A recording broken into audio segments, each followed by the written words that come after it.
এবার বান্দা বলে, আল্লাহ আমি তোমাকে রাজি করতে চাই, শয়তান আমাকে দেয় না।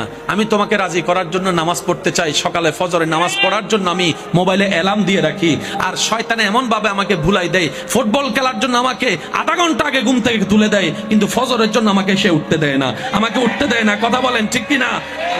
আমি তোমাকে খুশি রাখার জন্য হালাল ইনকাম করতে যাই, কিন্তু সেই শয়তান আমার বউয়ের মাথায় ভর করে বিভিন্ন কথা শুনাই, আমাকে এই জিনিস সেদিক বুঝায় আমাকে সে 2 নম্বরই কাজ করতে দেয়, আমার বন্ধুর কথা শুনে আমাকে সে নেশার মধ্যে ঢুকাই দেয়। আল্লাহ আমি তোমাকে খুশি রাখতে চাই, কিন্তু শয়তান আমাকে দিচ্ছে না। বিভিন্ন বন্ধু বান্ধব এসে আমাকে এমন এমন কান পরা দেয়, অনেকে সুদে লেগে গিয়েছে, অনেকে খারাপ কাজে লেগে গিয়েছে, অনেকে 2 নম্বরের কাজের মধ্যে লেগে গিয়েছে। কথা বলেন ঠিক কিনা? অনেকে 1 কেজি চনা দিতে গিয়ে, চিনি দিতে গিয়ে আধা কেজি কমাই দিয়েছে, এমনও আছে। আল্লাহ আমি ভালো করে চলতে চাই, কিন্তু কেমন জানে শয়তান আমার মাথায় রাগ ঢুকাই দিয়েছে, হিংসা ঢুকাই দিয়েছে। আমি ভাই হয়ে নিজের মায়ের পেটের ভাইয়ের কল্যাণ দেখতে পারি না, আমার ভাতিজা ভাইয়ের ছেলের কল্যাণ দেখতে পারি না, আমার ভিতরে কেমন জানি জ্বলে। আমি পরাজিত হতে চাই না, আমি জিততে চাই। সেজন্য নিজের ভাইকে, মায়ের পেটের ভাইকে হারাইয়ে আমি বড় হয়ে জিততে চাই। আল্লাহ আমি জানি এগুলো মানুষের কাজ, এগুলো তোমার পছন্দ না, কিন্তু শয়তান আমাকে দিয়ে করাচ্ছে। আল্লাহ আমি করবো তো কি করব, করবো তো কি করব?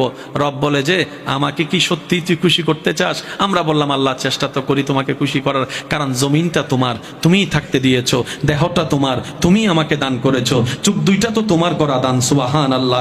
যে জবান দিয়ে কথা বলি সেটাও তোমার দান। আল্লাহ আমার সবকিছু তো তোমার দান, আমার প্রাণটাও তোমার দান, আমার রিজিকটাও তোমার দান, আমার স্ত্রীও তোমার দান, আমার সন্তানও তোমার দান, আমার স্বামীও তোমার দান, আমার শ্বশুর শাশুড়ি তোমার দান, আমার মা বাবা তোমার দান, আমার সমস্ত কিছু তো আল্লাহ তোমার দান, নিঃশ্বাসটা তোমার দান, ফলফলা দিয়ে তোমার দান। আল্লাহ তোমাকে খুশি করতে চাই, কারণ আমি জানি তুমি খুশি হলে সৃষ্টি জগৎ আমার হয়ে যাবে, তুমি একবার খুশি হলে জান্নাত আমার হয়ে যাবে। সুবহান আল্লাহ, সুবহান আল্লাহ, সুবহান আল্লাহ। বান্দা বলে আল্লাহ আমি তোমাকে খুশি রাখতে চাই। রব বলে যে তাহলে একটা কাজ কর, নবীর মহাব্বতটা অন্তরে নিয়ে শয়তান যা পছন্দ করে সে কাজগুলোকে উল্টা করা শুরু কর, উল্টা করা শুরু কর। শয়তান যেটা করতে বলবে সেটা থেকে দূরে থাকবি, শয়তান যেটা না করবে সেটাকে তুই আরো বেশি করে করবি, এইভাবে চেষ্টা কর।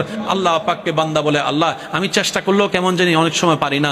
রব বলে যে তুই ফেল হলে ফেল হ, সমস্যা নাই, আমাকে খুশি করতে চেষ্টা করেও যদি ফেল হস, এই ফেলটাই 1000 পাশের চাইতে উত্তম হয়ে যাবে, 1000 পাশের চাইতে উত্তম হয়ে।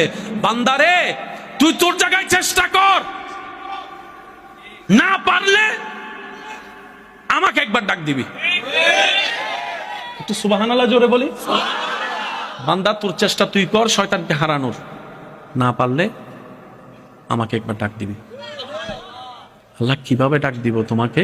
রব বলে যে তুই যখন পারবি না তখন বলবি আউযু বিল্লাহি মিনাশ শাইতানির রাজিম, আউযু বিল্লাহি মিনাশ শাইতানির রাজিম, আউযু বিল্লাহি মিনাশ শাইতানির রাজিম। বান্দারে তুই মনে মনে একবার বলবি আউযু বিল্লাহি মিনাশ শাইতানির রাজিম। তুই যখন পারবি না তখন আমাকে ডাক দিবি, আমি দেখি, তারপর আমি সাহায্য করব না।